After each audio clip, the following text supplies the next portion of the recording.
Hello everyone, welcome back to my channel. This is Dr. Zina speaking. Today we will be speaking about what is the difference between a systolic and diastolic blood pressure.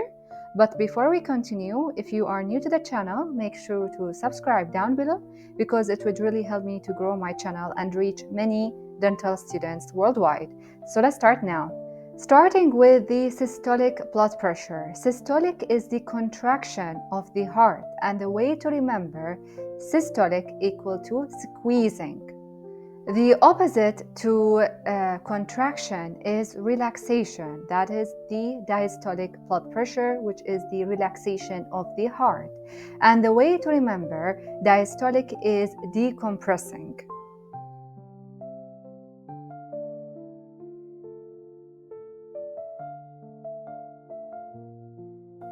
So, in other words, the systolic blood pressure is the contraction of the heart to deliver the blood all over our organs, whereas the relaxation periods between the heart, this is referred to as the diastolic blood pressure.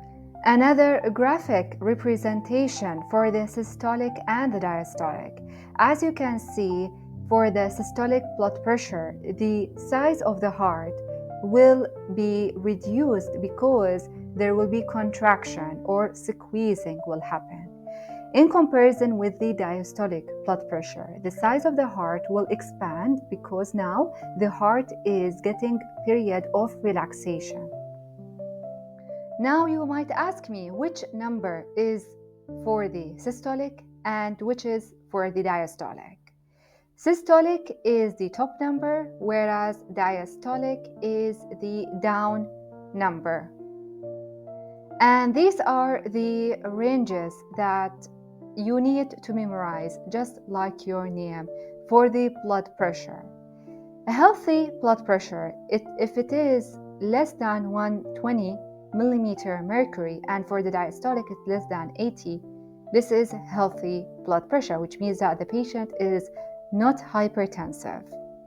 Whereas it will be elevated if it is 120 to 129, this is for the systolic blood pressure, and less than 80 millimeter mercury. If the patient is hypertensive, we have different stages. We have stage 1 and we have stage 2. For stage 1 hypertension, if it is 130 to 139 for the systolic or 80 to 89 for the diastolic. Stage 2 is 140 and more or 90 or more. This is the diastolic blood pressure. And hypertensive crisis will happen when the blood pressure rises more than 180 millimeter mercury in case of systolic and over 120 for the diastolic blood pressure, and the patient might die because of the elevated elevated blood pressure reading.